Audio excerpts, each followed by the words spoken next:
हाँ भाई, तो आज हम लोग, हाँ है, बढ़िया बढ़िया बढ़िया बढ़िया। हर्षद, मैं यार इलेक्ट्रॉनिक्स इंजीनियर आप बोल सकते हो। हाँ देवराज बोलो। सर वो 6.2 के डाउट कब लोगे सर?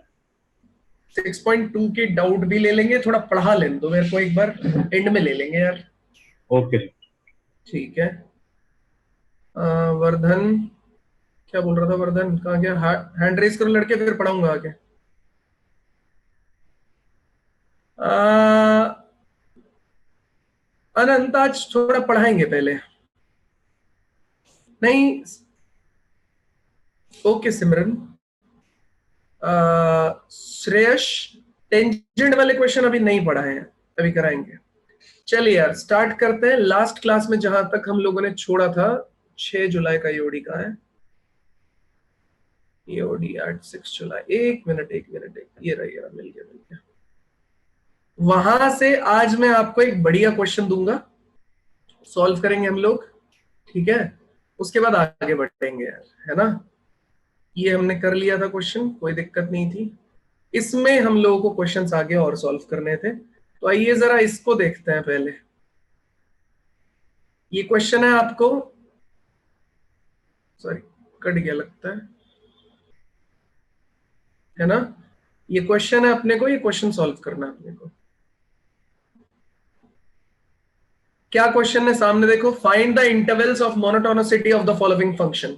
स्टेप्स वही 3-4 स्टेप्स आपको फॉलो करने हैं, फटाफट सॉल्व करना शुरू करो। आदि तुमने कहाँ चैट डाला? हाँ भव्या, क्वेश्चन ले रहे हैं अभी बेटा, क्वेश्चन ले रहे हैं। ओके हना, क्लास स्टार्ट हो रही है। या ना तुमको थोड़ा रीजॉइन करना पड़ेगा, आज कुछ प्रॉब्लम है मेरी तरफ से भी।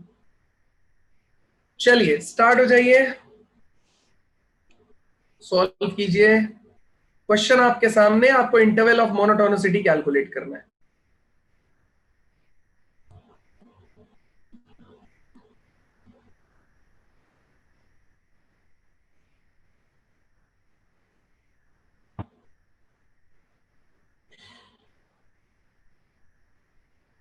आज के लिए मैं माफी चाहूंगा यार, मेरी तरफ से कुछ इंटरनेट इशू है, इसलिए मैं बैंडविड्थ को ठीक से यूटिलाइज करने के लिए आपसे बोल रहा हूं कि आप सब लोगों को मेरा वीडियो ऑफ रखना होगा आज मुझे।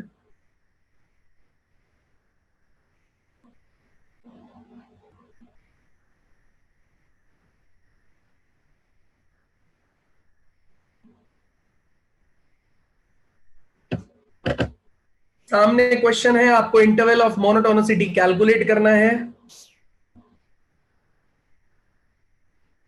नहीं, पहला क्वेश्चन नहीं है, यही क्वेश्चन सामने है, यही क्वेश्चन करना है आपको, ये वाला, ये वाला क्वेश्चन करना है। F x is equals to, मैं लिख देता हूं यहां पे, f x is equals to sine x plus cos x, x belongs to 0 से 2 पाई। बेटा आपको ये सॉल्व करना है। हाँ अनंत, थोड़ा सा मैनेज कर लड़के आज।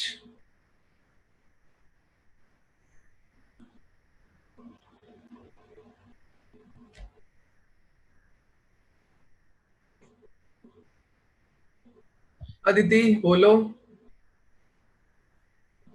सर एनसीईआरटी के डाउट्स थे कुछ। क्लास के एंड में लड़की। Okay sir. रिमी,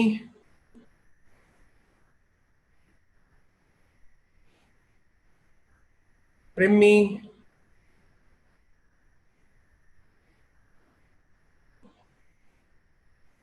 हाँ एक्स एल एन एक्स भी करवा देंगे दुर्जॉय। रिमी, थोड़ा मेरी तरफ से भी इशू है, एक बार आप भी रीजॉइन करके देखो। चलिए मैं सॉल्व करने जा रहा हूं इसको, आदि बोलो। सर मैंने आपको एक डाउट भेजा था ना, रेट वाला। देखा नहीं यार मैंने, मैं देख लूंगा अभी क्लास के एंड में। ओके ठीक है, सर।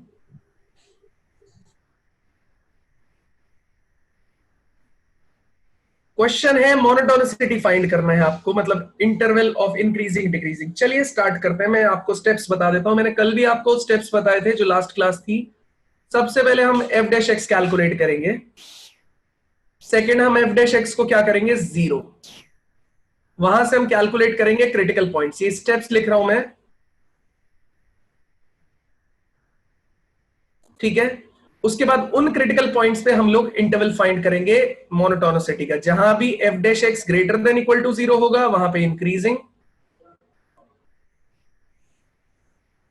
और f dash x less than equal to 0 होगा वहां पे मोनोटोनिकली डिक्रीजिंग, ठीक है। तो ये दो चीजें आपको देखनी होती है। चलिए इसी को फॉलो करते हुए हम लोग आगे बढ़ेंगे। एफ डैश एक्स कैलकुलेट करेंगे बेटा, कितना हो जाएगा, साइन एक्स का हो जाएगा कॉस एक्स, कॉस एक्स का हो जाएगा माइनस साइन एक्स। तो sine x minus cos x, हमने क्या बोला, इसको कर लो 0। हमने कर लिया इसको 0। अब 0 किया तो 0 करने पे cos 6 is equals to sine x. बताओ, 4 क्वाड्रेंट है अपने पास में, 0, π/2, पाई, 3π/2 और 2π। उसमें फर्स्ट क्वाड्रेंट में साइन और कॉस सेम वैल्यू देते हैं, और थर्ड क्वाड्रेंट में साइन और कॉस सेम वैल्यू देते हैं, ठीक है। तो फर्स्ट क्वाड्रेंट में के हिसाब से x इज इक्वल्स टू π/4, और थर्ड क्वाड्रेंट में दोनों नेगेटिव देंगे तब 0 आंसर आएगा। भाई दोनों वैल्यू सेम देंगे तभी तो 0 आंसर आएगा। Pi plus π/4, that means you can see that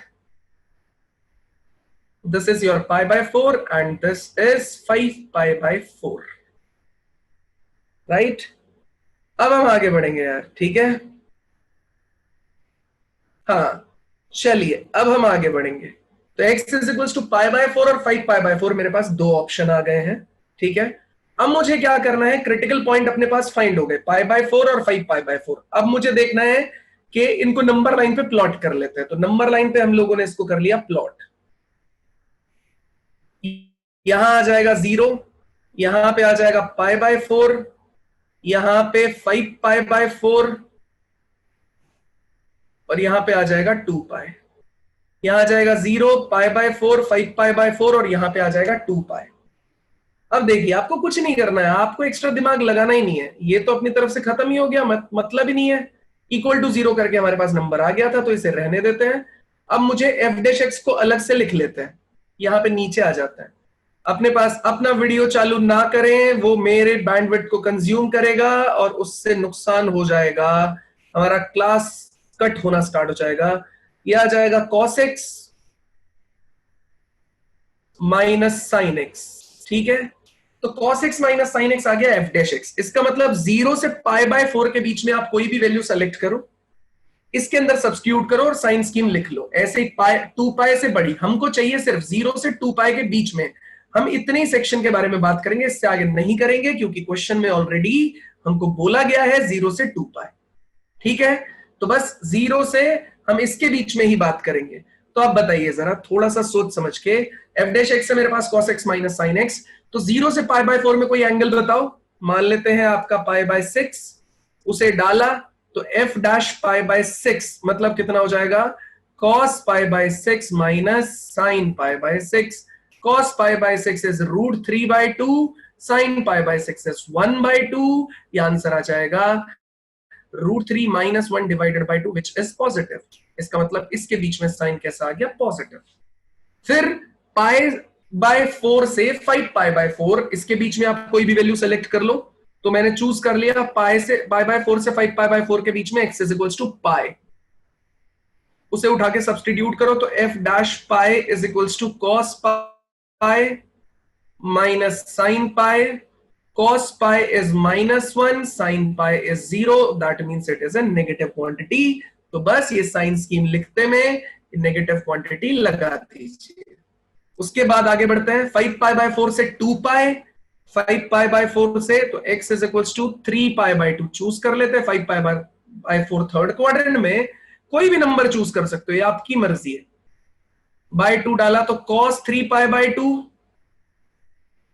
minus sign 3π/2, कितना आ जाएगा, ये वाला आंसर 0 और ये वाला आंसर आ जाएगा -1। आंसर आ गया plus which is greater then 0, तो आपका साइन स्कीम के हिसाब से यहां पे कैसा आ जाएगा, पॉजिटिव। तो बस बेटा, जो पॉजिटिव है वो मोनोटोनिकली इंक्रीजिंग है, जो नेगेटिव है वो मोनोटोनिकली डिक्रीजिंग है। पॉजिटिव मतलब एफ डैश एक्स अपना आ रहा है ग्रेटर देन इक्वल टू 0 किस किस के लिए, 0 से π/4 और 5π/4 से 2π। तो मोनोटोनिकली इंक्रीजिंग किस में हो जाएगा, x बिलोंग्स टू कितना हो जाएगा, 0 से π/4 यूनियन आपका 5π/4 से 2π। एक चीज ध्यान दीजिएगा इस पूरे केस में, f dash x greater than 0 है तो fx इज मोनोटोनिकली इंक्रीजिंग। आपका f dash x monotonically increasing नहीं है इस केस में। कौन है मोनोटोनिकली इंक्रीजिंग, आपका fx। ठीक है, सेकेंड पार्ट पे आ जाते हैं। आपका f डैश x कितना आ जाएगा, less than equal to 0। That means your fx is monotonically decreasing. इसका मतलब है x बिलोंग्स टू नेगेटिव होना चाहिए, वो हो रहा है 0 से ये π/4 से 5π/4। तो आइए छात्रों मित्रों, ये अपना पूरा का पूरा सॉल्यूशन है। इस तरीके से हम इसे सॉल्व कर सकते हैं। आइए एक एक करके आपका डाउट खत्म करते चलते हैं। बताइए दोस्तों, किसको डाउट है, पूछते चलिए, हैंड रेज कीजिए, पूछिए। अदिति। सर क्लोज्ड और ओपन इंटरवल कब लगाते हैं, ये समझा दें। लड़की हमेशा एनसीईआरटी में क्लोज लगाओगी तुम इंक्रीजिंग डिक्रीजिंग वाले केस में, ठीक है। रीजन क्या है, उसमें मैंने तुमको यही बताया था ना, मोनोटोनिकली इंक्रीजिंग दो पार्ट को कंटेन करता है। एक चार्ट बनवाया था जिसमें मैंने बोला था स्ट्रिक्टली इंक्रीजिंग भी आता है और नॉन डिक्रीजिंग भी आता है, सही है ना। कब भाग गई लड़की, हैंड रेस करो, ऐसे क्वेश्चन पूछ के गायब मत हुआ करो। हैंड रेस करो अदिति। Yes sir. है ना, तो इसका मतलब इसमें स्ट्रिक्टली इंक्रीजिंग भी कंसीडर करना है और नॉन डिक्रीजिंग भी कंसीडर करना है, ठीक है। इसीलिए इसको हम लोग क्लोज कर देते हैं। तो एनसीईआरटी में आप देखोगे मैक्सिमम क्वेश्चंस में क्लोज है, ठीक है। और ओपन का एक केस बता दो फिर। ओपन का आ जाएगा लड़की, मत लो टेंशन, आ जाएगा वो अपने आप, ओके सर। ठीक है। हर्षित जी।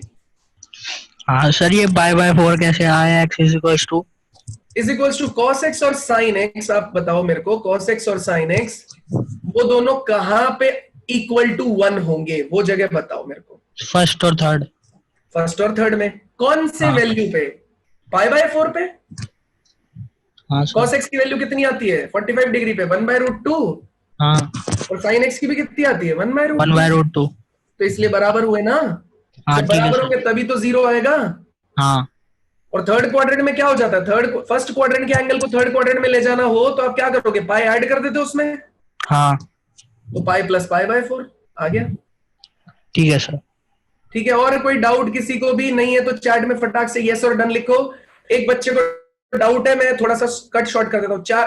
भाई वो भूल गए क्या, यस और डन लिखने वाला अपना पेटेंट है, लिखना ही है।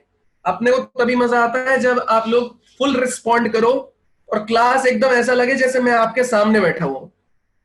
प्रिया, मैं तुम्हारे लिए दोबारा एक्सप्लेन करूंगा, मत लो टेंशन।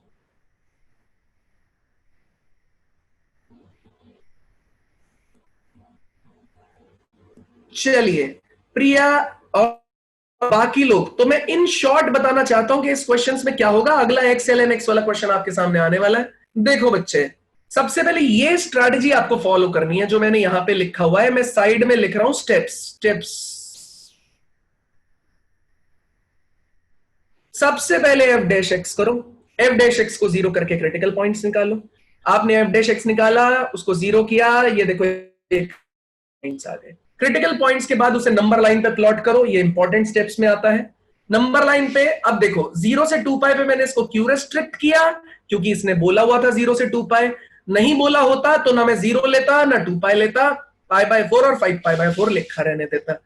उसके बाद हमको क्या करना पड़ेगा, इस f डैश x को आपको क्या करना पड़ेगा, 0 से π/4 में एक एंगल चूज किया ताकि मुझे पता चल सके कि f डैश x कैसा साइन दे रहा है। वहां पे π/6 सब्स्टिट्यूट करके देखा, ग्रेटर देन 0।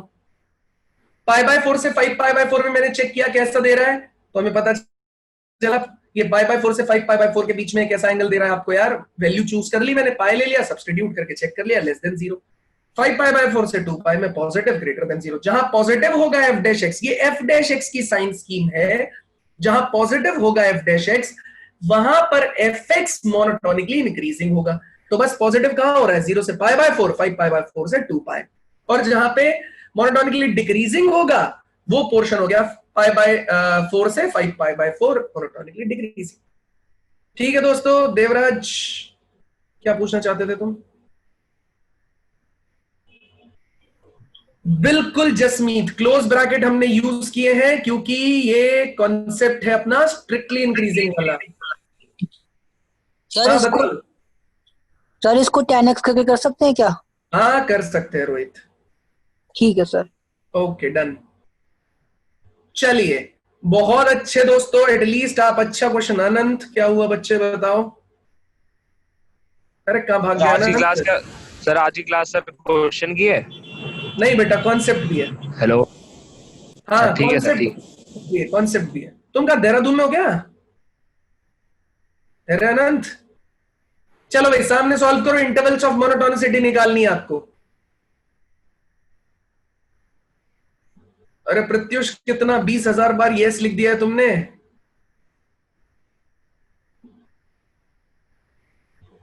हाँ भाई, इंटरवल्स ऑफ मोनोटोनिसिटी इस क्वेश्चन के लिए फटाक से निकालो, जो तरीका है वो करो। बढ़िया यार, जिसने कर लिया है उसने बहुत अच्छा है। हम थोड़ा वेट कर, वर्धन मैंने देख लिया, वर्धन मैंने देख लिया, बच्चे मत लिखो है ना, हम थोड़ा वेट करेंगे और ये करेंगे।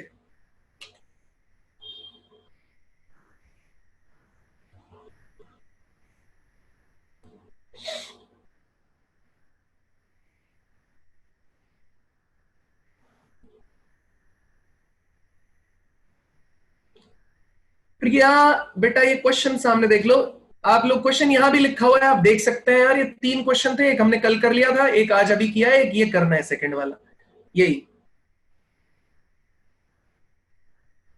हाँ आनंद मुझे पता चल गया था, बढ़िया है। तो गाड़ी में तुम्हारा कैसे इंटरनेट कैसे चल रहा है, मतलब क्लास में गड़बड़ नहीं फील कर रहे क्या तुम? बिल्कुल Tushti, ln x is equals to log x base e होता है। Priya, you mean first slide? That means the solution of this previous question, right? ये थोड़ी देर में बता पाऊंगा। प्रिया पहले क्वेश्चन आने दो सबके सामने, पहले ये सॉल्व करो लड़की। प्रिया पहले ये सॉल्व करो बच्चे।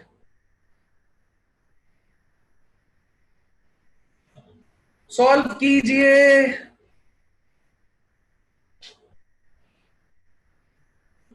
आपके पास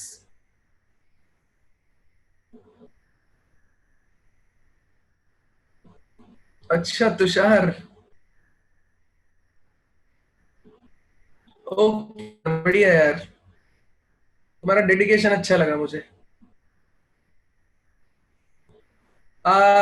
स्वारिका, अभी अपन आंसर देखेंगे बच्चे, है ना, तो अभी जो भी आप कर लोगे वो सही है।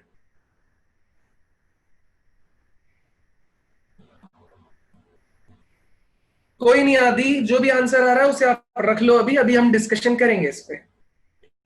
अभी टाइम लिमिट खत्म होने वाली है बाकी लोगों के लिए, तो मैं उसको बोलूंगा।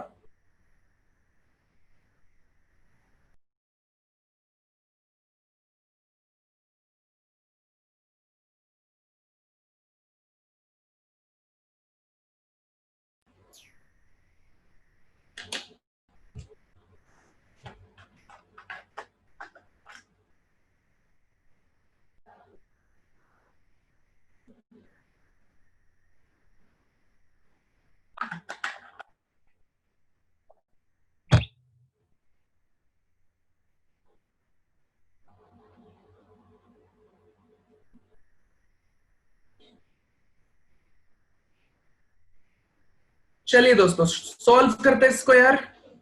फिर से वही 3 स्टेप जो मैंने आपको लिखे हुए थे, ये 3 step, f dash x is equals to 0 करके क्रिटिकल पॉइंट, और उसके हिसाब से हम लोग मोनोटोनिकली इंक्रीजिंग और डिक्रीजिंग निकालेंगे by plotting these critical points on number line and calculating the sign scheme of your f x. So f dash x is equals to x ln x हो गया, तो ये प्रोडक्ट रूल लगेगा यार इसमें differentiation के केस में। तो x का डिफरेंशिएशन 1 इनटू में आ गया ln x plus x into ln x का differentiation is 1 by x, and ये दोनों कैंसिल हो गए। सो f डैश x, हमारे पास कितना आ गया 1 प्लस में log x बेस ई। अब ये अपना पहला स्टेप हुआ यार, ठीक है। सेकंड स्टेप की तरफ मूव करते हैं। वो कितना हुआ, सेकंड स्टेप हुआ अपना कितना, f डैश x को 0 करना। तो f डैश x को हमने किया 0, तो 1 plus log x base e इसको कर दिया गया 0। That means log x base e is equals to कितना हो गया, -1। दैट मीन्स log x, देखो एक प्रॉपर्टी यहां पे मैं यूज कर रहा हूं, उसे अलग से लिख रहा हूं, आप लोग उसको याद रखिएगा, बहुत काम की प्रॉपर्टी है। log a बेस b अगर c लिखा हुआ है तो a is equals to b की पावर c लिखा जाएगा। एक ये प्रॉपर्टी बहुत इंपॉर्टेंट है, एक बेस चेंजिंग प्रॉपर्टी बहुत इंपॉर्टेंट है, और एक और प्रॉपर्टी है जो कि मुझे बहुत दुख के साथ कहना पड़ रहा है कि आप में से किसी भी बच्चे ने मुझसे आपके 5th चैप्टर के सॉल्यूशन में नहीं पूछा। वो प्रॉपर्टी है a की power log b base a। तो इसमें बेटा ये दोनों चीजें इंटरचेंज हो सकती हैं, मतलब आप चाहें तो आप ये लिख सकते हैं क्या, इज इक्वल्स टू, ये b आ जाएगा नीचे, log a बेस a, आप चाहें तो ये लिख सकते हैं। log a बेस a कितना हो जाएगा बेटा 1, तो आंसर आपके पास कितना आ जाएगा b। ये प्रॉपर्टी बहुत ज्यादा जेई में यूज होती है, तो मेरी रिक्वेस्ट है सबसे कि अपने कॉपी में लिख लीजिएगा, ये बार बार इस्तेमाल होगी। तो यहां पे लिखा जा सकता है x इज इक्वल्स टू, ये प्रॉपर्टी यूज करूंगा, बेस इसको पावर बना देगा e की पावर -1, तो x is equals to 1 by e।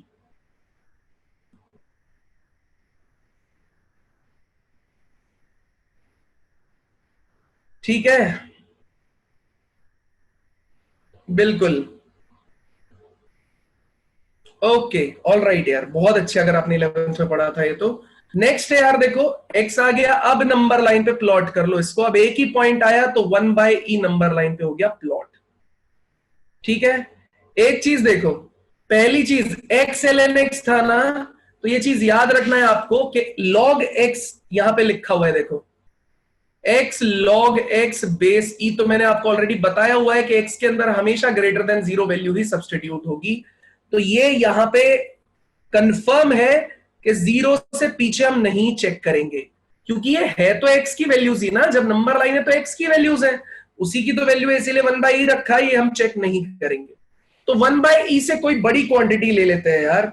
तो 1 बाई e से हमने एक बड़ी क्वांटिटी यहां पे कंसीडर किया, उसको f डैश x के हिसाब से देखते हैं। तो 1 बाई e से बड़ी क्वांटिटी कितना हो जाएगा आपके पास, मान लेते हैं 1, तो x इज इक्वल्स टू 1 पे कितना आंसर आ रहा है, तो f डैश x देखो जरा, आपने x की जगह पे सब्स्टिट्यूट कर दिया, कितना बेटा 1, तो f dash 1 is equals to, ये कितना हो जाएगा बच्चे 1 प्लस में log 1 बेस e, तो 1 प्लस log 1 कितना हो जाएगा 0, आंसर हो गया 1 मतलब पॉजिटिव, आंसर कितना हो गया पॉजिटिव।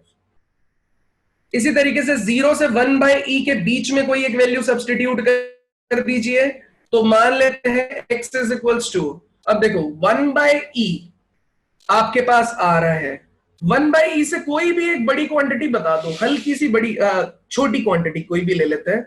तो देखो बेटा 1/2 टाइम्स ऑफ e कर लो, यहां पे ऐसे कर सकते हैं ना, 1/2 टाइम्स ऑफ e, तो हम लोग इसको यूज कर लेंगे, या तो 1/e स्क्वायर कर लेते हैं, सबसे बढ़िया तो e स्क्वायर है। ठीक है, तो 1/e स्क्वायर, 1/e से 1/e स्क्वायर क्या रहेगा, छोटा क्वांटिटी रहेगा। ठीक है, ओवरऑल छोटा रहेगा बड़ा रहेगा है, हाँ पॉइंट में भी रख सकते हैं, बात सही है तुम्हारी भाई। 1/e दे रखा है और 1/e स्क्वायर, चलिए आज यही हो जाए, पूछा जाए आपसे कि कौन छोटा है। कोई है महारथी जो बता पाए कि छोटा आएगा या बड़ा आएगा?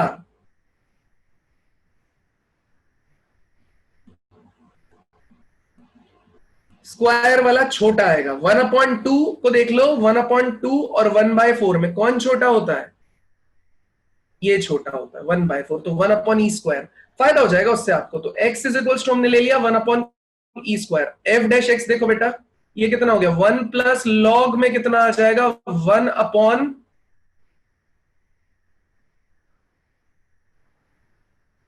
का स्क्वायर बेस e, तो 1 plus log e² base e ये आगे आ जाएगा। तो ये कितना आ जाएगा आपके पास में 1 plus 2 log e base e, तो 1 प्लस में कितना आ जाएगा बेटा 2, दैट मीन्स 3। एक सेकेंड मिस्टेक हो गया, यहां पे आ जाएगा -2। वही मैं सोच रहा था, पता नहीं कैसे गड़बड़ हो गई मुझसे, हल्की सी मिस्टेक है, हल्की सी, मुझे पता चल गई है। 1 प्लस लॉग ऑफ कितना हो जाएगा e की पावर -2 बेस e, ये आगे आ जाएगा। तो 1 plus 2 log e base e हो जाएगा बेटा 1, तो 1 - 2 आंसर आ जाएगा -1। तो ये कैसा आ गया बेटा नेगेटिव। तो हम ये कैसे,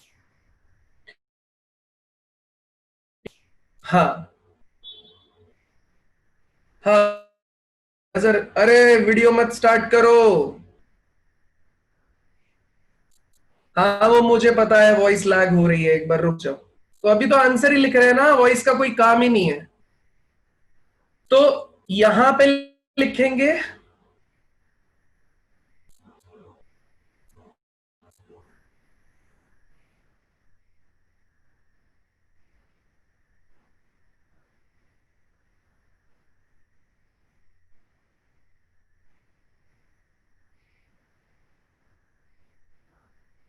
एक बार सब लोग जरा ध्यान देना।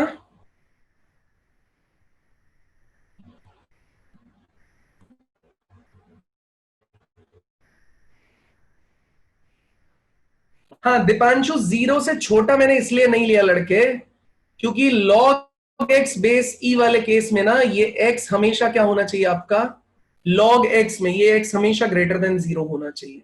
तो उससे छोटा ले नहीं सकते, log के अंदर नेगेटिव डिफाइन ही नहीं होगा। दूसरी चीज, अदिति तुमने मुझसे थोड़ी देर पहले पूछा था कि सर आप कोई ऐसा बता दो जहां पे ओपन इंटरवल लिया जाए।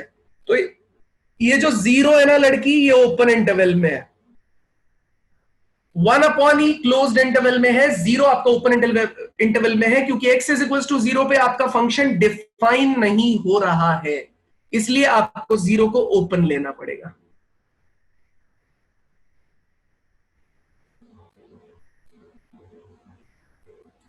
आदिति गौतम 1/e² 0 से छोटा, लड़की 0 से छोटा तो नेगेटिव होता है। हाँ भव्या 1/e³ भी ले सकते थे।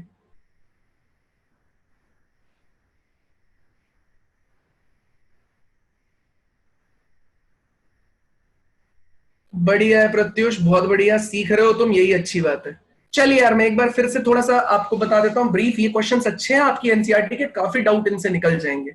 आपको जगह जगह जहां दिक्कत हो रही होगी ना, वो सब दिक्कतें आपकी खत्म होगी। तो बेटा देखो 3 स्टेप में काम है। पहला f'(x) निकाल लिया, 0 किया, क्रिटिकल पॉइंट आ गया, नंबर लाइन पे प्लॉट किया। एक चीज का ध्यान रखा कि जो चीज डोमेन को सेटिस्फाई नहीं कर रही है उस चीज के पीछे का काम नहीं करना है। x ग्रेटर देन 0 ले लिया, ग्रेटर देन 0। आगे देखा हम लोगों ने, अब 0 से 1/a के बीच में वैल्यू डाला, वो आ गया नेगेटिव। 1/e से इंफिनिटी के बीच में वैल्यू डाला, वो आ गया पॉजिटिव। खत्म कहानी यार, ठीक है। तो ये f'(x) का साइन स्कीम है, नेगेटिव पॉजिटिव f'(x) का साइन स्कीम है। तो मोनोटोनिकली इंक्रीजिंग 1/e से इंफिनिटी, मोनोटोनिकली डिक्रीजिंग 0 से 1/e।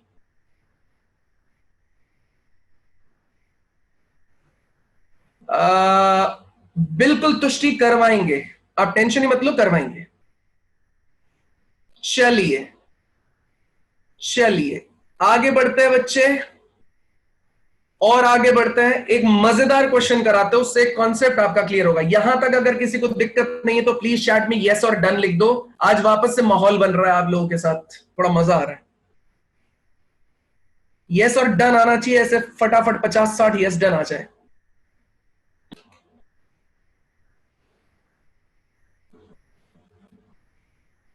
बहुत सही है यार। पता है आप जो ये क्वेश्चंस कर रहे हो ना, ये सब जेई लेवल क्वेश्चंस हैं। आप एनसीईआरटी तो ये चुटकी बजा के सॉल्व करने लगोगे कुछ दिनों के अंदर।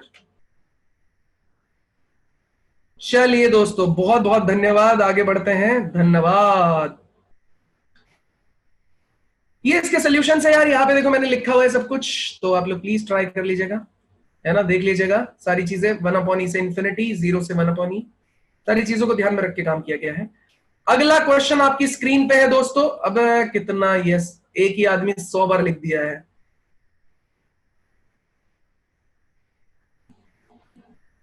चलिए अगला क्वेश्चन है यार, अगला क्वेश्चन आपकी स्क्रीन पे है दोस्तों, फटाक से सॉल्व करो जल्दी।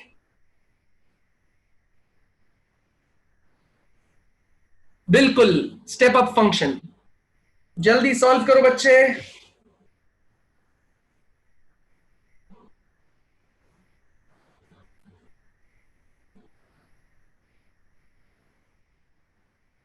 हाँ, इसका मतलब है ग्रेटेस्ट इंटीजर फंक्शन यार। बॉक्स मतलब greatest integer function, fx box मतलब स्टेप अप का मतलब है ग्रेटेस्ट इंटीजर फंक्शन, आप यूज करो इसको। GIF,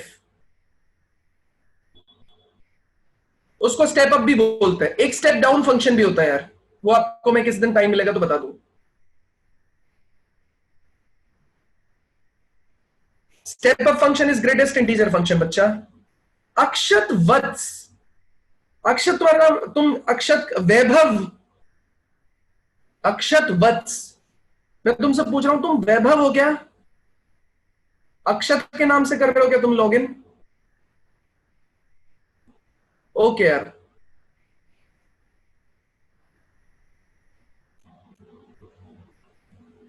नहीं प्रत्युष, ये ग्रेटेस्ट इंटीजर फंक्शन वाला GIF है, उसमें तो तुम कुछ भी भेजते हो, व्हाट्सएप वाला क्या।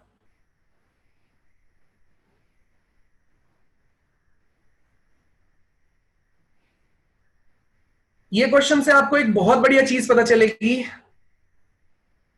विधि, तुम प्रेजेंट हो क्या आज? विधि,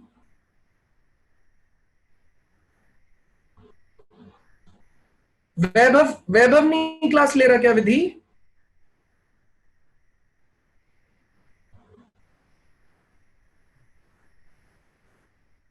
विधि,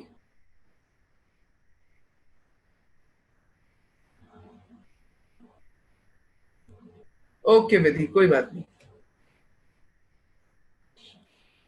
चलिए दोस्तों, हाँ तुषार, मैंने देख लिया तुम ऑलरेडी प्रेजेंट हो। जैसे तुम लिखते हो मुझे पता चल जाता है, 20-30 हजार किलोमीटर तक चलता है। चलिए, ये क्वेश्चन बहुत इंटरेस्टिंग किस लिए है उसको मैं समझाऊंगा आपको। देखो जरा एक मिनट के लिए। मोनोटोनिक फंक्शन, ठीक है, कोई दिक्कत नहीं है। सब लोग आंसर करेक्ट है। 1 मिनट के लिए आप सब लोग मेरी सामने से बात सुनिएगा। इधर आ जाते हैं। ग्रेटेस्ट इंटीजर फंक्शन का ग्राफ प्लॉट करते हैं बच्चे। जब तक तुम इसका ग्राफ नहीं प्लॉट करोगे ना, तुमको एग्जैक्टली पता नहीं चलेगा कि मैं क्या कहना चाहता हूं। तो चलिए इसका ग्राफ प्लॉट करते हैं।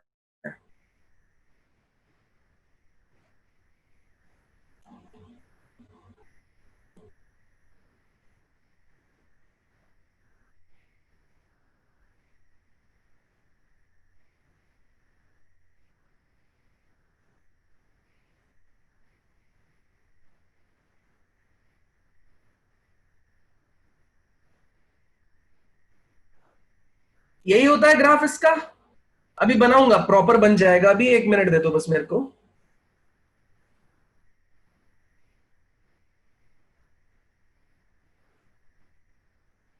ऐसे लग रहा होगा सीढ़ियां सी चढ़ रहे एकदम, है ना? बिल्कुल वैसा ही है ये।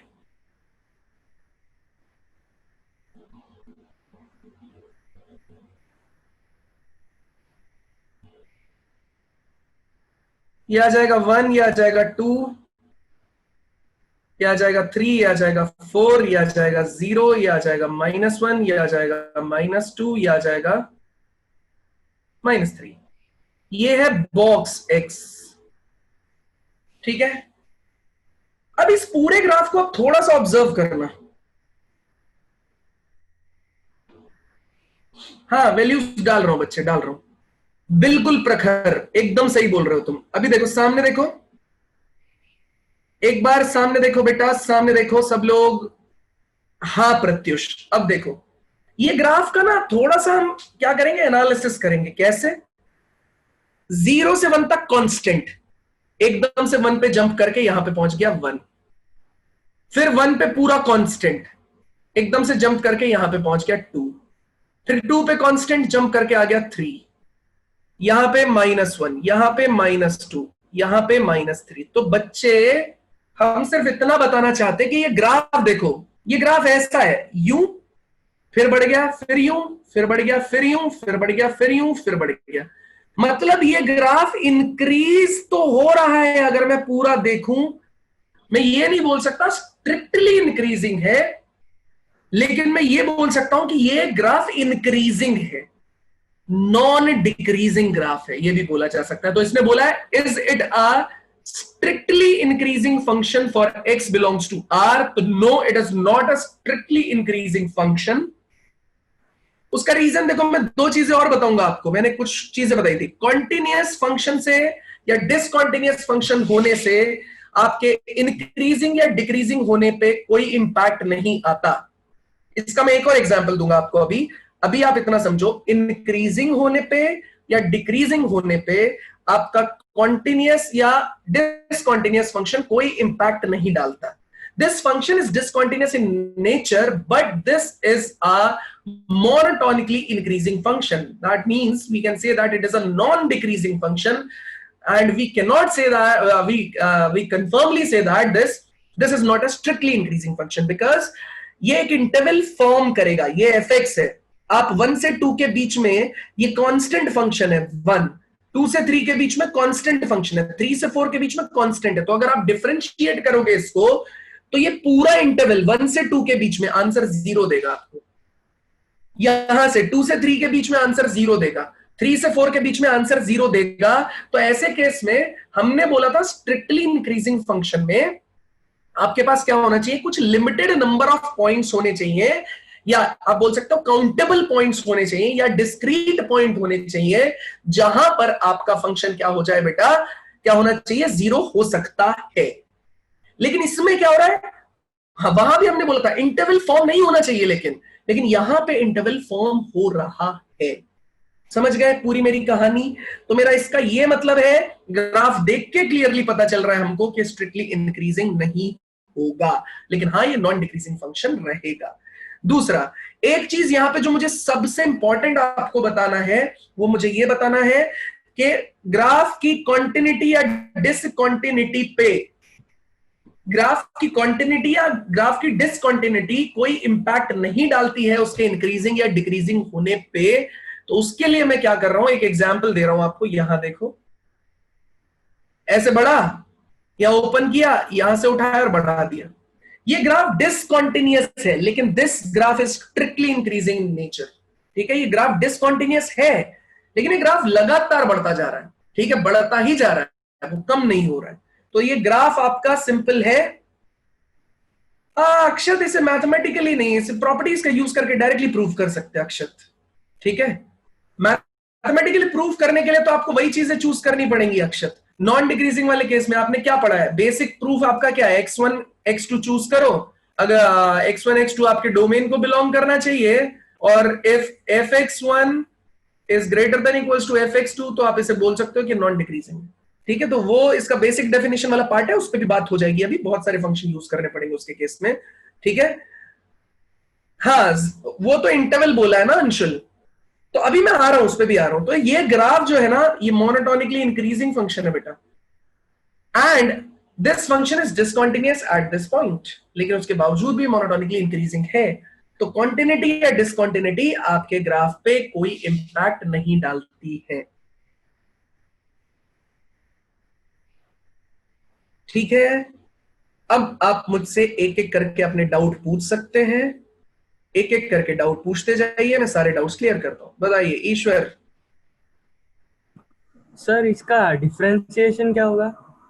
यार इसका डिफरेंशिएशन ना ईश्वर, हम पार्ट्स में डिफरेंशिएट कर सकते हैं। हमने क्लियरली आपको डिफरेंशिएबिलिटी में समझाया हुआ है, this function is not differentiable eight integral points. ठीक है, तो हम इसे f डैश x को कुछ इस तरीके से बोल सकते हैं, ये at x is not belongs to integer, this differentiation is 0, but at x belongs to integer, this is non-differentiable function. ठीक है ईश्वर? हाँ ठीक है, थैंक यू। मुबस्सिर। सर अगर ये क्वेश्चन एनसीईआरटी में आया होता तो सर ग्राफ बना के समझाते हैं उनको। बिल्कुल, उनको ग्राफ बना के समझाना पड़ेगा। ठीक है सर। सर ऐसा नहीं है कि एनसीईआरटी ये बोलती है कि आप ग्राफ नहीं बना सकते पेपर में, लेकिन इस क्वेश्चन को स्ट्रिक्टली इंक्रीजिंग या डिक्रीजिंग करने के लिए आपको एनसीईआरटी में ऑलरेडी इसका ग्राफ दिया हुआ है 11th क्लास में। तो जो चीज एनसीईआरटी में दी हुई होती है ना, उसको आप कभी भी यूज कर सकते हो। हाँ सर, और एक और बात सर, ये तो x बिलोंग टू r के लिए तो नॉन डिफरेंशिएबल है। ठीक है। तो सर अगर हमें मतलब नहीं बेटा, ये x बिलोंग्स टू r के लिए नॉन डिफरेंशिएबल नहीं है, ये x belongs to integral quantities के लिए नॉट डिफरेंशिएबल है। सर वो r वाले पॉइंट्स में इंटीग्रल पॉइंट भी तो आएंगे। नहीं बेटा, उसमें नॉन इंटीग्रल पॉइंट भी तो आएंगे, तुम ये तो समझो 1 से 2 के बीच में तो ये डिफरेंशिएबल है हमेशा। हाँ वो तो समझ गया। हाँ ठीक है सर। ठीक है। सौम्या, सर अगर हम usually model greatest integer function of x को डिफरेंशिएट करते हैं तो mod x by x आता है। क्या? नहीं नहीं नहीं, ये किसने बताया तुमको? सर मैंने एक बुक में देखा था। क्या ग्रेटेस्ट इंटीजर फंक्शन का डिफरेंशिएशन कितना आता है? GIF of x divide by x। Signum हुआ लड़की वो। अच्छा सर, क्या आप बोल रही हो? Modulus. f dash x is equals to कितना आता है, बताओ मुझे, क्या लिखना चाहती हो? सर नहीं, मैं मॉड्यूलस की बात कर रही थी। छोड़ो सर, छोड़ो। मॉड्यूलस फंक्शन के बारे में। हाँ, modulus function x is equals to 0 पे नॉट डिफाइंड होता है, ठीक है? हाँ सर। इसलिए सर है ना? और आपका रीजन क्या था स्ट्रिक्टली इंक्रीजिंग ना होने का? इसका क्योंकि देखो हाँ, बेटा, इसमें ना strictly क्यों? कांस्टेंट बन रहा है ना। स्ट्रिक्टली इंक्रीजिंग कैसे फंक्शन होता है? बिल्कुल, उसमें कहीं भी कोई लैग नहीं होता है, ऐसे बढ़ता ही जाता है वो, यस सर। है ना? लेकिन इसमें क्या हो रहा है, ये देखो, ये ऐसे जा रहा है कांस्टेंट, फिर उठा, फिर कांस्टेंट, फिर उठा, फिर कांस्टेंट।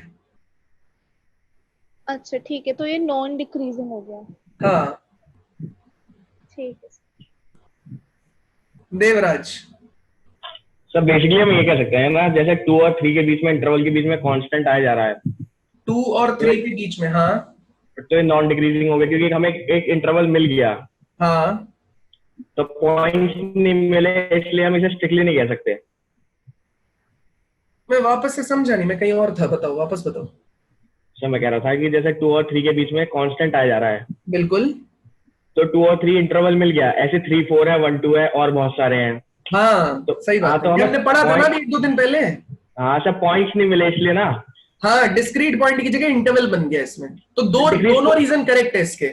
एक ग्राफ से देखने से भी पता चल रहा है, दूसरा वो लॉजिकल रीजन वही है इसका, ठीक है? ओके।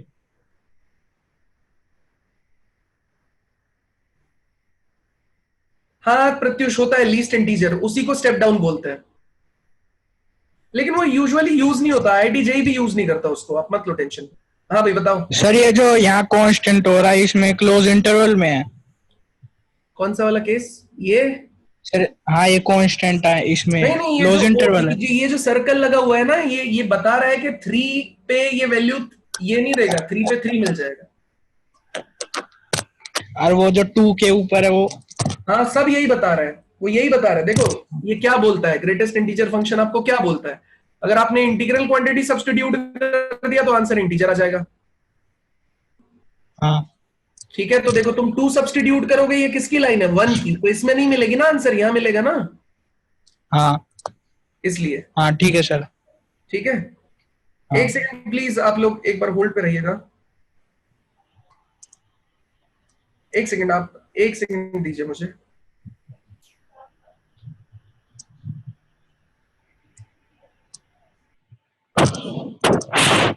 हाँ भाई बताओ बताओ। हर्षित हो गया?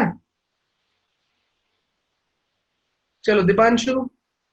सर हाँ सर ये इंटीजर वैल्यूज पे सर 0 क्यों नहीं है सर? ये इंटीजर वैल्यूज पे क्या 0 नहीं है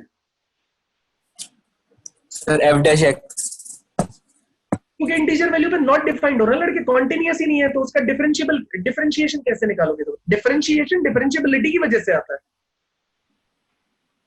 तो ये तुमको बताया गया था ना उस टाइम पे कि जो फंक्शन डिफरेंशिएबल होगा, है ना, उसका कॉन्टिन्यूअस होना जरूरी है। ये फंक्शन हाँ कॉन्टिन्यूअस सर, उसका LHD और RHD इक्वल नहीं आता ना, इसलिए। बिल्कुल करेक्ट। और सर वो सर इसमें फिर सॉल्यूशन करेंगे क्या सर, ऐसे ग्राफ बना के छोड़ देंगे? ग्राफ बना के बताना पड़ेगा बस। सर क्या बताएंगे फिर सर आगे? ग्राफ बना के, बस ग्राफ बना के दिखाओ, as you can see by the graph that this function is non decreasing but we can not say that this is a strictly increasing function. बस बस इतना सफिशिएंट है? हाँ, इतना सफिशिएंट है। वैसे भी ये आता नहीं रहे, ये आपकी नॉलेज के लिए क्वेश्चन है। अच्छा एक नंबर में आ जाएगा, मैक्स टू मैक्स आएगा भी तो।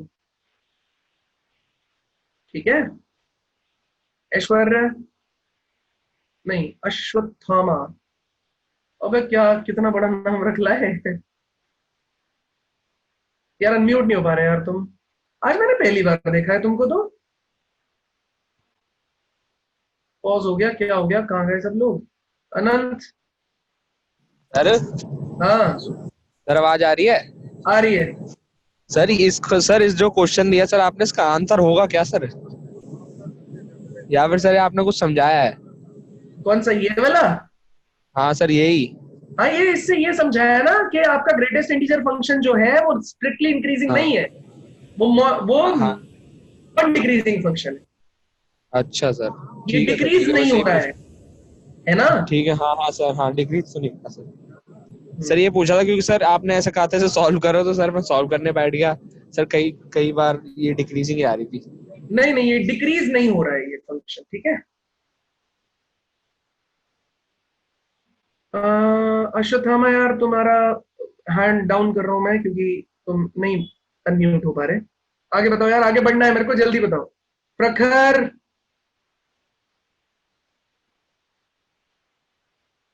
प्रखर अनम्यूट नहीं हो पा रहे तुम। प्रखर, हाँ बोलो। ग्रेटेस्ट इंटीजर फंक्शन का भी अगर ग्रेटेस्ट इंटीजर कर देंगे वो हो जाएगा इंक्रीजिंग, है ना? नहीं, ग्रेटेस्ट इंटीजर का ग्रेटेस्ट इंटीजर सेम ही क्वांटिटी आ जाएगा लड़के। नहीं, जैसे कि एक्स के सामने वो ब्रैकेट लग रहा है, उसके एक और लगा दीजिए ब्रैकेट। हाँ देखो, इसका क्या मतलब हो जाता है, इसका मतलब कुछ नहीं होता, इसका मतलब वही फंक्शन होता है। कैसे, तुम देखो, अब ये इंटीजर ही देगा, अंदर वाला हमेशा इंटीजर देगा ना। हाँ, तो इंटीजर पे फिर से तुमने इंटीजर लगा दिया तो सेम ही आंसर आएगा तुम्हारे पास में, इंटीजर ही आएगा, एक बार के बराबर ही ये होता बन जाएगा सर स्ट्रिक्टली इंक्रीजिंग। है। नहीं बनेगा, नहीं बनेगा? नहीं। अच्छा, ठीक है। ठीक ठीक है सर। चलिए, अब मैं देख लेता हूँ चैट वाले लोगों का भी और फिर मुझे आगे बढ़ना होगा। सर कोई नहीं, पर आप ये बता दो कि नीचे वाला ग्राफ में कैसे है, एक बार और बता दो। ओके अश्वत्थामा, देखो बेटा, नमन अभी आ रहा हूं तुम्हारे पास। नीचे वाला जो ग्राफ है ना, वो ये शो कर रहा है कि इस पॉइंट से लेके इस पॉइंट तक, इसे ए बोल दिया, इसे बी बोल दिया, और ये वाले पॉइंट को मैंने बोल दिया सी। तो ए बी, ए से लेके बी में इंक्रीजिंग है, फिर बी से लेके सी में फिर से इंक्रीज है। लेकिन ये बी वाले पार्ट में यहां पे एक डिसकंटिन्यूटी आ रही है। तो मैं इतना बताना चाहता हूं कि एक डिसकंटिन्यूअस ग्राफ का उसकी इंक्रीजिंग डिक्रीजिंग पे कोई फर्क नहीं पड़ता। एक डिसकंटिन्यूअस ग्राफ इंक्रीजिंग या डिक्रीजिंग हो सकता है, ये चीज बोल रहा हूं। ठीक है,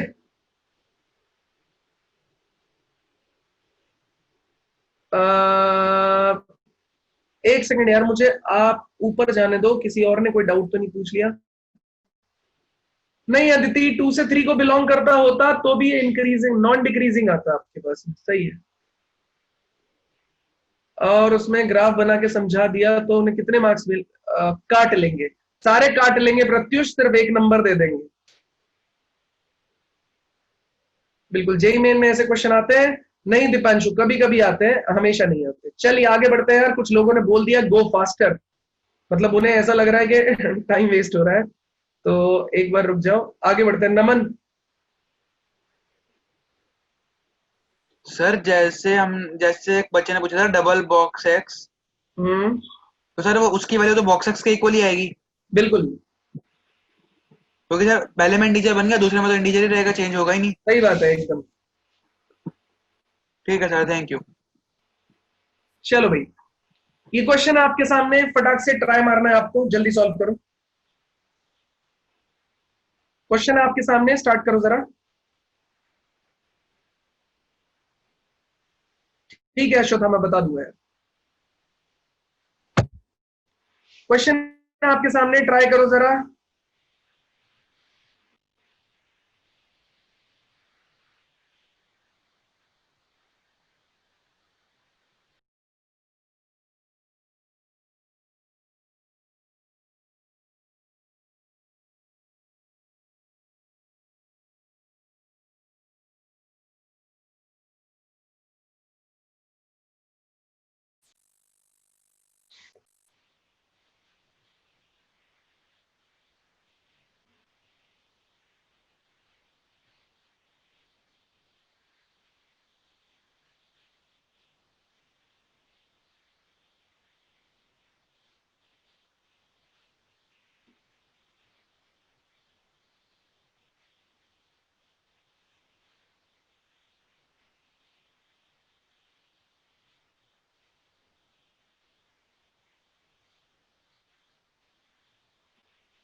बहुत अच्छा क्वेश्चन, जेई मेन के लेवल का क्वेश्चन। हमें बी और सी की वैल्यूज बतानी है। बहुत अच्छा क्वेश्चन है यार, मजा आ जाएगा आपको।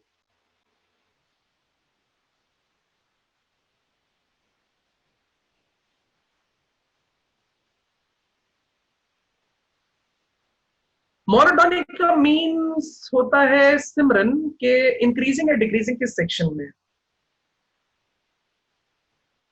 मोनोटोनिक का मतलब है कि आपका function for x belongs to r, this is monotonic. अब वो इंक्रीजिंग भी हो सकता है, डिक्रीजिंग भी हो सकता है। मोनोटोनिसिटी में दोनों चीजें इंक्लूड होती है, ठीक है।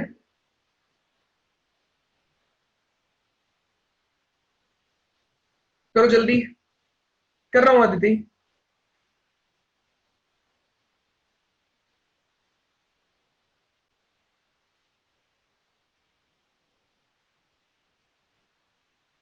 हेलो, हाँ जी सर, आपने फोन ट्राई किया था।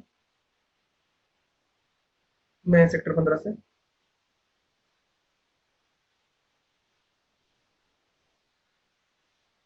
किस चीज का?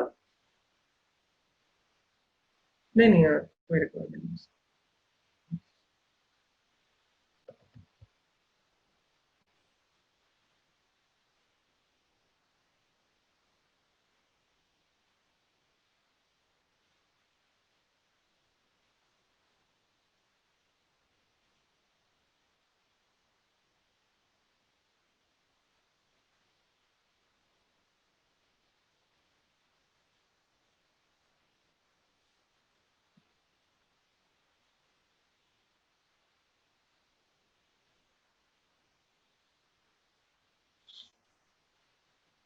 चलिए, मुझे लगता है मुझे सॉल्व करना चाहिए इसको, ठीक है। तो आपको काफी आपकी दिक्कतें खत्म हो जाएंगी। चलिए इसे उठा लेते हैं, ब्लैक स्क्रीन पे चलते हैं, वहां लिख पाएंगे हम लोग। एफ एक्स दे रखा है साइन की पावर 4x प्लस कॉस की power 4x plus B X plus C. तो एफ डैश एक्स कैलकुलेट करते हैं यार। 4 साइन क्यूब एक्स, साइन का differentiation cos x, plus 4 cos x, cos cube x बोल सकते हैं, और कॉस एक्स का हो जाएगा minus sine x, plus B X का हो जाएगा बी, सी का हो जाएगा आपके पास में 0।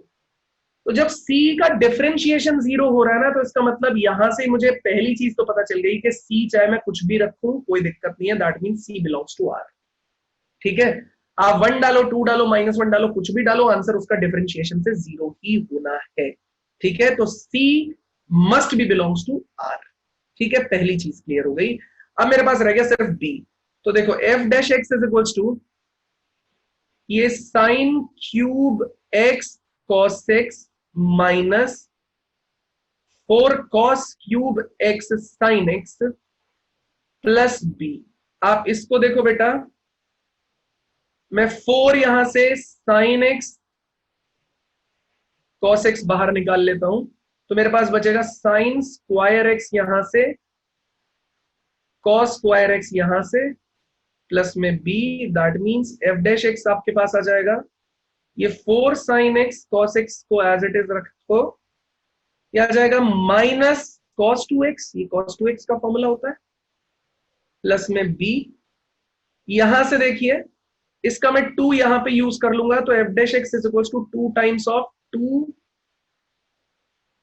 साइन एक्स कॉस एक्स, ये माइनस आ जाएगा आगे, इनटू में आ जाएगा कॉस 2x, प्लस में आ जाएगा b, that means f dash x is equals to -2, ये आ जाएगा sin 2x, इनटू आ जाएगा cos 2x, प्लस में कितना आ जाएगा b। आप इसे वापस से यूज करिएगा तो f डैश x कितना आ जाएगा आपके पास में माइनस, ये कितना आ जाएगा sin 4x टाइम्स ऑफ कितना आ जाएगा, प्लस में कितना आ जाएगा b। सॉरी, क्या इस स्टेप तक किसी को कोई प्रॉब्लम है क्या?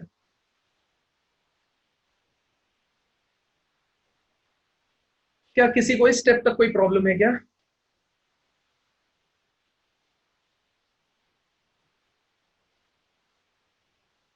बढ़िया, बस इसके बाद तो काम ही खत्म हो गया। अब देखो ये मेरा एफ डैश एक्स आया और उसने बोला है कि एफ डैश एक्स आपका मोनोटोनिकली इंक्रीज मोनोटोनिक है, दैट मींस पहला, क्या आपका f dash x greater than equal to 0 है? तो उसको क्या करेंगे भाई, ये भी तो है ना, मोनोटॉनिक का मतलब क्या है, मोनोटॉनिकली इंक्रीजिंग, दोनों चीजें इंक्लूड होंगी। तो ये कितना आ गया, minus sine 4x plus b should be greater than equal to 0। ठीक है, तो मैं ये बोल सकता हूं कि मेरा b जो आ जाएगा वो greater than equals to sine 4x आ जाएगा। अब देखो साइन 4x की मैक्सिमम वैल्यू कितनी हो सकती है, अगर b साइन 4x से बड़ा है तो ये उसकी मैक्सिमम वैल्यू से भी बड़ा होगा, और इसकी मैक्सिमम वैल्यू कितनी आ जाएगी बच्चे आपके पास में, 1, तो b आपका 1 से भी बड़ा होगा। सेम चीज मैं अप्लाई करने जा रहा हूं, बस रुक जाओ, बताऊंगा, मुझे पता है ये चीज आपको तकलीफ देगी। एफ डैश एक्स होना चाहिए less than equal to 0 monotonically decreasing के लिए, तो minus sine 4x plus b less than equals to 0, मतलब b is less than sine 4x। अगर साइन 4x से आपका b छोटा है for x belongs to r, तो इतना कंफर्म हो गया कि इसकी सबसे छोटी वैल्यू से भी छोटा होगा, दैट मींस ये b less than equals to -1 रहे। ठीक है, फिर से सुनो मेरा क्या कहना है, एफ डैश एक्स मेरा कैसा है बेटा, greater than equal to 0। F dash x का मतलब हुआ minus sine 4x plus b greater than equal to 0, मतलब b आपका greater than equals to sine 4x हो जाएगा। साइन 4x आपका कहने का मतलब है भाई b आपका साइन 4x से बड़ा है, तो वो उसकी सबसे बड़ी वैल्यू से भी बड़ा रहेगा। जैसे अब मैं एग्जांपल ले लूं कि अनंत और मेरे बीच में कंपैरिजन करते हैं, मैं आपसे बोलूं कि अनंत के पास मुझसे ज्यादा प्रॉपर्टी है, ठीक है, तो इसका मतलब अगर मेरे पास 10 लाख रुपए हैं तो अनंत के पास 10 लाख 1 रुपए से लेके और आगे जितनी भी पॉसिबल वैल्यूज हैं वो सारी हो सकती है। ठीक है, इसीलिए ये अगर b साइन 4x से बड़ा है तो साइन x की मैक्सिमम वैल्यू 1 होती है, उससे भी बड़ा रहेगा b, ये आएगा मोनोटोनिकली इंक्रीजिंग के लिए। अभी आप चैट में लिखने में बिजी और मैं आपसे बोल रहा हूं, एक बार ध्यान दे लीजिए। ठीक है,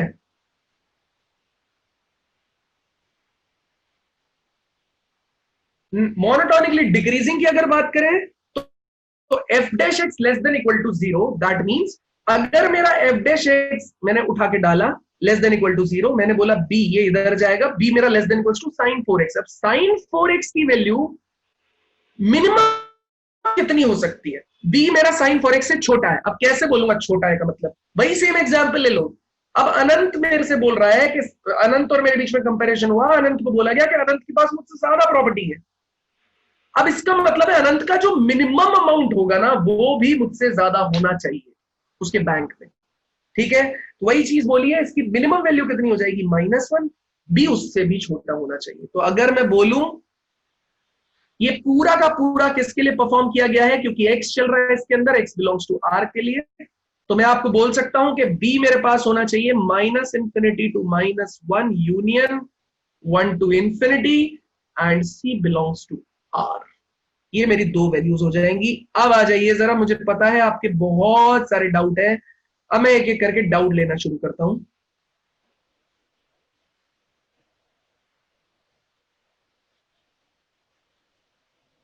बिल्कुल एक ही बात है, वो r माइनस लिखने वाला एक ही बात है।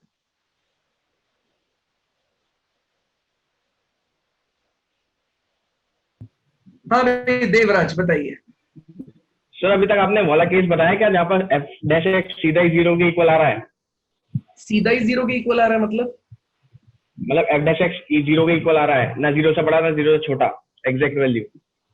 एग्जैक्ट वैल्यू वो तो आएगा ही ना, क्रिटिकल पॉइंट वही तो देते हैं। अच्छा नहीं सर, मैं बोल रहा था कि जैसे 0 से बड़ा होता है तो हम इंक्रीजिंग कह देते हैं। हाँ तो इक्वल टू कंसीडर किया तो हुआ है लड़के, देख तो लो। सर मैं जनरल वे में पूछ रहा था, जैसे आप कह रहे थे ना कि एक एनसीईआरटी का क्वेश्चन सिर्फ इक्वल टू 0 कभी नहीं होता लड़के, वो क्रिटिकल पॉइंट्स होते हैं। ओके सर, ठीक है सर। ठीक है, स्वारिका पूछो बच्चे। यस सर, मैं कही थी जैसे अगर हमने b की वैल्यू लेट हाफ कर ली और sin 4x फॉर एग्जांपल 0 है, तब भी तो b greater than equal to sin 4x होगा, और तब b इस फर्स्ट वाले केस में। इसमें तुमने क्या बोला, b की वैल्यू तुमने sin 4x की वैल्यू कितनी कर दी, 0। पूरी Zero जीरो, और और बी की वैल्यू अगर हाफ होगी तब भी वो साइन 4x से बड़ा है, बट वो 1 से बड़ा नहीं है। तो ये कंपैरिजन, पता है ये कंपैरिजन कैसे होता है? इसमें सिंपल है, दो टर्म्स है, अब तुम दो अलग अलग आइडेंटिटीज को पकड़ लो। अगर मैं बोलूं एक आइडेंटिटी दूसरी आइडेंटिटी से, इडेंटिटी बोल सकते हैं, वो दोनों में एक जो है एंटिटी वो दूसरी एंटिटी से बड़ी है। अब तुम बड़ी कब मानोगे? उसकी बिगेस्ट वैल्यू से भी बड़ा आंसर। हाँ, समझ रही हो मेरी बात, है ना? तो इसलिए ये मतलब कंपैरिजन वहां से आया है। ओके ओके ठीक है, मतलब तुम ऐसे लेट नहीं कर सकती इसकी वैल्यू कोई भी। बी की वैल्यू तुम ऐसे अपने मन से जज नहीं कर सकती कि सर मैं ये मान लूं, क्योंकि देखो ना ये चीज बोल रही है क्लियरली। अब तुम वैल्यू डालो, 0 डालोगी इसमें तो 0 आ जाएगा, बी आ रहा है बड़ा उससे यार, क्योंकि बी की वैल्यू 1 से बड़ी है। 1 से बड़ी मान लेते हैं, तुमने 2 डाल दिया, 0 डालो तब भी 2 बड़ा है, 1 डालो तब भी 2 बड़ा है, कुछ भी डालोगे तो हमेशा 2 बड़ा रहेगा ना, मतलब हर टाइम। अच्छा ठीक है सर, आ गया। लेकिन तुम 1/2 अगर डाल दोगी तो उस केस में इसकी वैल्यू 1 भी तो आ सकती है। अच्छा हाँ हाँ, हर और बी केस तो कांस्टेंट ही है, पॉसिबल नहीं होगा ना, और बी कांस्टेंट है, तो इसलिए हमें उसकी मतलब रखना पड़ेगा तुमको एक सिस्टम के लिए। ओके सर, आ गया। ठीक है, यस सर, थैंक यू। या ना? सर अगर हम x की वैल्यू चेंज करते रहे तो फिर तो उसके इनइक्वालिटी के अकॉर्डिंग b भी चेंज होता रहेगा, अगर हम इक्वालिटी में देखें तो। अगर तुम x की वैल्यू चेंज करती रहोगी तो sin 4x का क्वाड्रेंट चेंज होता रहेगा, ये बोल रही हो तुम?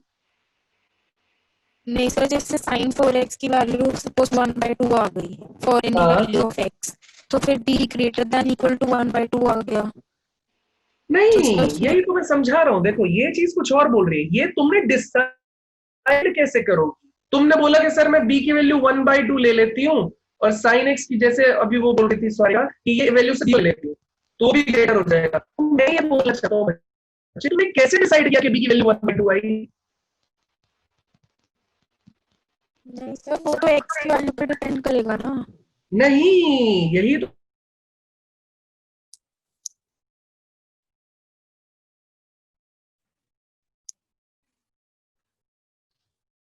हेलो, ठीक है। अब तुमने x ग्रेटर b बोल दिया और b ग्रेटर देन 2 बोल दिया, तो भी तो x तुम्हारा ग्रेटर देन कितना हो जाएगा? 2 हो जाएगा ना लड़की। अब तुम बोलोगे नहीं सर मैं b की वैल्यू कुछ और रखूंगी और x की वैल्यू कुछ और रखूंगी, तब भी कंपैरिजन हो जाएगा। तो मैं बोल रहा हूं कि नहीं, कोई चीज तो फिक्स है ना। sin 4x सारे केसेस की बात कर रहे हैं एक साथ। क्या? हम सारे केसेस की बात कर रहे हैं ना एक साथ। हाँ, सारे केसेस आने चाहिए उसमें। तुमने sin 4x को -1 से 1 ही रख सकती हो तुम, इससे ज्यादा वैल्यू नहीं आ सकती। तो इसमें सबसे बड़ी वैल्यू कितनी अचीव करेगा ये? 1। तो सारे केसेस जितने परमुटेशन कॉम्बिनेशन तुम इसमें ढेर दोगी ना, उनमें सबसे ज्यादा वैल्यू sin x कितना रख सकता है? 1। उससे बड़ी कर दो, b की वैल्यू हमेशा केस ट्रू हो जाएगा तुम्हारा। नहीं समझी? समझ गई सर, समझ गई। आदि सर अभी आप डाउट ही ले रहे हो ना? हाँ, डाउट ले रहे हैं। तो सर मैंने आपको क्वेश्चन भेजा रेट का, वो बता दो। कौन सा रेट का? सर वो एप्लीकेशन डेरिवेटिव में टॉपिक नहीं है रेट? अच्छा एक सेकंड रुक जाओ, इसमें बताओ पहले, इसके डाउट लेने दो आदि यार मेरे को, है ना? ठीक है सर। ठीक है, ये तो अपन कल भी ले लेंगे, इसकी कोई टेंशन नहीं है। क्लास में भी सर वो बहुत पहले भेजा था सर मैंने आपको, ये अभी नहीं भेजा ना। अरे यार मेरा ध्यान नहीं किया होगा उसको। सर कब बताओगे? एक बार मेरे को पहले डाउट लेने दो यार। एक्चुअली क्या मेरे आज वाईफाई की प्रॉब्लम है, मेरे फोन से चल रहा है। ठीक है सर। ठीक है, मैं निपटा दूंगा आदि, उसकी टेंशन मत लो, मैं सॉल्व करके भेज दूंगा या कल ले लूंगा। ठीक है सर? ठीक है। हाँ यश सर क्लास खत्म? हाँ क्लास खत्म है, डाउट बताए जा रहे हैं। और सर वो रेट वाला पार्ट है ना, शायद वो सीबीएसई ने बोर्ड के लिए हटा दिया है। हाँ बोर्ड के लिए हटा दिया है, जेई ने अभी कुछ भी डिक्लेयर नहीं किया है, इसलिए हम पढ़ेंगे, है ना? ठीक है सर। बोर्ड वाले पोर्शन में मैं बताता जाऊंगा कि ये पोर्शन आपका बोर्ड का है, ये पोर्शन जेई का है, आप मत लो टेंशन उसका। ठीक है okay sir. Sir thank you, bye bye. Rashi, ये तो कोई नया नाम है, राशि। सर हाँ बोलो बेटा। सर एनसीईआरटी में ना स्ट्रिक्टली इंक्रीजिंग के लिए ओपन इंटरवल ले रखा है, तो उसमें बिल्कुल सही कंफ्यूजन है। हो रही है। देखो एनसीईआरटी ने कंफ्यूज किया हुआ है जानबूझ के, उसने स्ट्रिक्टली इंक्रीजिंग के लिए बोला है ओपन इंटरवल, लेकिन उसने कुछ क्वेश्चंस में f' x की वैल्यूज को इंक्लूड करके आंसर्स में क्लोज्ड इंटरवल लगाया हुआ है। समझ रही हो? तो ये तुम पिछली क्लासेस में नहीं थी क्या जब मैं वो कॉन्सेप्ट एक्सप्लेन कर रहा था? नहीं सर मैं थी, तो जैसे जो आपने कराया था जैसे क्वाड्रेटिक फंक्शन वाला था, हाँ तो उसमें तो आपने क्लोज्ड वाला ले लिया था, लेकिन ठीक है। एनसीईआरटी में ओपन ले रखा है। ये वो क्लोज लो लड़की, तो मतलब सही है ना क्लोज वाला? हम सही है, क्लोज। एकदम सही है। जो आदमी गलत बोल रहा है उसको पता नहीं है उसके बारे में, ठीक है? ठीक है। हाँ तो ये बेस्ट ऑफ नॉलेज यूज करो, तुम उसे करो, कोई दिक्कत। Okay sir, thank you. Deepanshu. हाँ सर ये स्कूल में सर ओपन इंटरवल लगा सकते हैं सर? नहीं लगाना है, यही तो मैं समझा रहा हूँ। ओपन हाँ इंटरवल सर, वही पूछ सिर्फ रहा था। उसी जगह पे आएगा जहां पे इंटरवल बनेगा, समझ रहे हो? मैंने एक सर इंटरवल मैम वाला ने स्कूल में वैसे बताया। कैसे सर बताया? मैम कह रही थी कि ओपन इंटरवल यूज करेंगे सर। अरे मैं अभी एनसीईआरटी के क्वेश्चन लूंगा और सिखा दूंगा, मत लो टेंशन, ठीक है? सर वैसे एनसीईआरटी में ओपन मतलब ओपन लगा सकते हैं? तो एनसीईआरटी में उन्होंने यार पता है थोड़ा कंफ्यूज किया हुआ है, उन्होंने स्ट्रिक्टली इंक्रीजिंग में ग्रेटर देन 0 बोला हुआ है, लेकिन जब वो क्वेश्चन सॉल्व करते हैं तो उसमें वो इन क्रिटिकल पॉइंट्स को इंक्लूड कर लेते हैं। तो फिर तो क्रिटिकल पॉइंट कभी इंक्लूड नहीं होना चाहिए, नहीं समझे? हाँ सर। थोड़ा Yes, कंफ्यूज sir. करते हैं, उसे हम सॉर्ट कर देंगे, ठीक है? आज तक नहीं कटे हाँ। किसी के नंबर यार, मैं बोल रहा हूँ ना। स्कूल वाले आधे टीचर को आइडिया नहीं होता, मैं क्या करूँ उसका, मैं उनको गलत नहीं ठहरा सकता ना।